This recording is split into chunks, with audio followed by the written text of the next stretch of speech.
Nous refusons d'être une proie gratuite pour Satan et ses démons.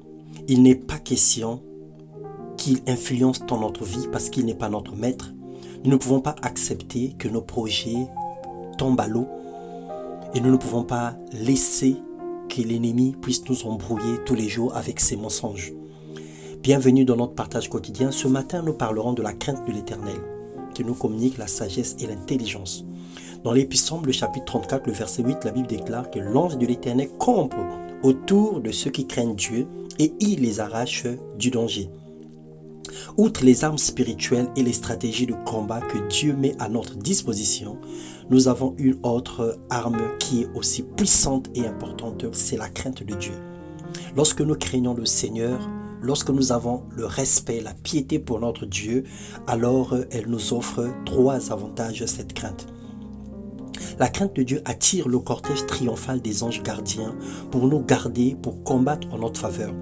Dieu lui-même ordonne pour nous lorsque nous l'honorons, selon Matthieu 4, le verset 6.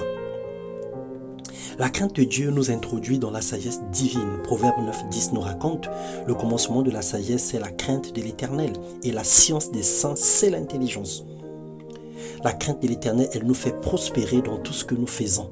Exode 1, 21, la Bible déclare « Parce que les sages femmes avaient eu la crainte de Dieu, Dieu fit prospérer leur maison. Elles n'ont pas entrepris la méchanceté de Pharaon pour vouloir tuer les enfants. Elles ont mis de côté certains enfants et cette action avait touché le cœur de Dieu qui a béni et qui a fait prospérer leurs affaires. Alors, ayant donc de telles promesses bien-aimées, purifions-nous de toute souillure de la chair et de l'esprit en achevant notre sanctification de la crainte de Dieu, nous dit Paul dans 2 Corinthiens 7, le verset 1. Alors, bien-aimés, que l'Éternel Dieu fasse de nous des hommes et des femmes pieux, qu'il nous donne de vivre une vie sainte et digne des enfants de lumière, plein de puissance et d'onction pour influencer notre entourage. Que Dieu nous donne de craindre son nom, de le respecter, de l'honorer, de marcher selon sa volonté, de vivre la parole de Dieu tous les jours, à la moindre ponctuation proche, sans pouvoir ajouter ni retrancher. Nous ne voulons pas vivre une parole diluée, mais nous voulons vivre une parole pure du Seigneur. Que Dieu apporte sa touche dans notre vie afin que nous lui ressemblions davantage, parce que Dieu veut que nous soyons des imitateurs de Jésus-Christ parce qu'il est notre modèle. Que la crainte de l'Éternel caractérise nos vies, que la dévotion, l'amour de Dieu, l'amour du prochain soit notre vie normale et quotidienne.